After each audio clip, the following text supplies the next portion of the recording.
ഇന്ന് നമുക്ക് യോഗ എന്ന വിഷയം എന്താണെന്നൊന്ന് നോക്കാം. എന്താണ് യോഗ? നമുക്കറിയാം, ഇന്ന് ലോകം മുഴുവനും പ്രചാരത്തിലായിക്കൊണ്ടിരിക്കുന്ന അല്ലെങ്കിൽ ആയിട്ടുള്ളൊരു ആരോഗ്യ പദ്ധതിയാണ് യോഗ. സത്യത്തിൽ യോഗ എന്ന് പറഞ്ഞാൽ ഒരു വ്യക്തിയും ആത്മാവും പ്രകൃതിയും ദൈവവും ഈ ലോകവും തമ്മിലുള്ളൊരു ചേർച്ചയാണത്.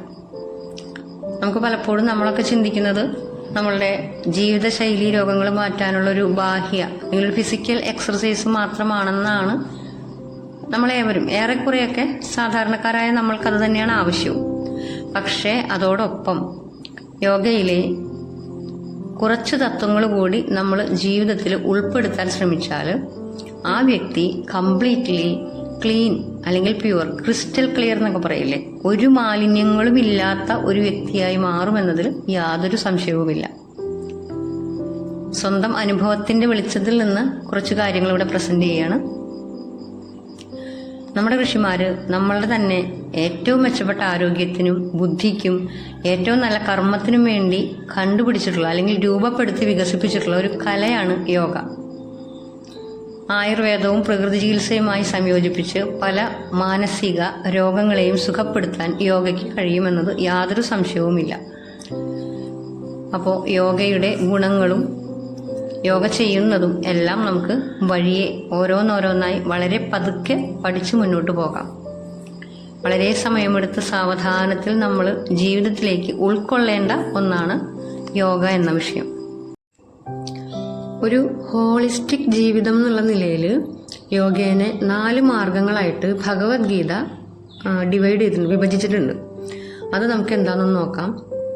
1 കർമ്മയോഗം, 2 ഭക്തിയോഗം, 3 ജ്ഞാനയോഗം, 4 രാജയോഗം.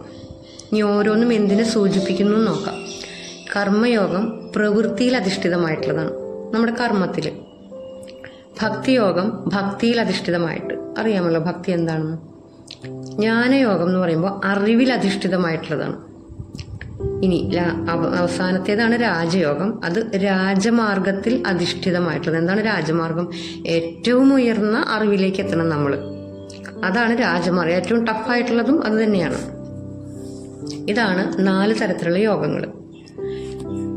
ആധുനികമായിട്ടുള്ള ലോകത്തിൽ നമ്മളിപ്പോൾ ജീവിക്കുന്ന ലോകം എന്താണെന്ന് നമുക്ക് എല്ലാവർക്കും അറിയാം. ആകെ പ്രശ്നങ്ങളാൽ കലുഷിതമായിട്ട് കിടക്കുകയാണ്.